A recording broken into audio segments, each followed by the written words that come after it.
أعوذ بالله من الشيطان الرجيم. بسم الله الرحمن الرحيم. واعبدوا الله ولا تشركوا به شيئا وبالوالدين إحسانا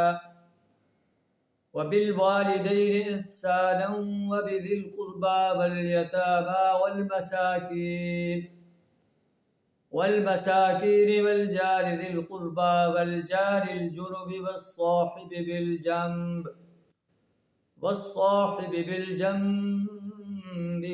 وابن السبيل وما ملكت أيمانكم إن الله لا يحب من كان مختالا فخورا. صدق اللہ العظیم. سورہ النساء آیت نمبر 36 آپ کے سامنے تلاوت کی ہے، جس کا ترجمہ کچھ اس طرح ہے: وَاعْبُدُوا اللَّهَ، تم سب ایک اللہ کی عبادت کرو، اس کے ساتھ کسی کو شریک نہ ٹھہراؤ.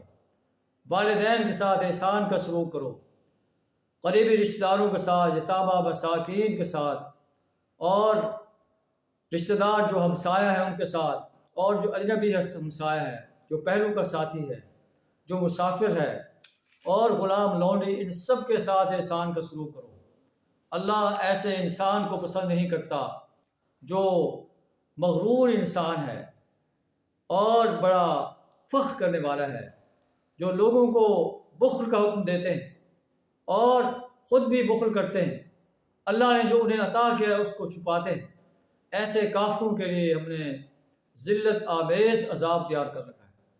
یہ لوگ، اللہ کو وہ لوگ بھی ناپسند ہیں جو اپنے مالوں کو ریاکاری کے لیے خرچ کرتے ہیں، لوگوں کو دکھانے کے لیے خرچ کرتے ہیں، اللہ پر اور یوم آخر پر ایمان نہیں رکھتے، اور جس کا شیطان ساتھی بن جائے فساء قرینا، وہ بہت ہی برا ساتھی ہے.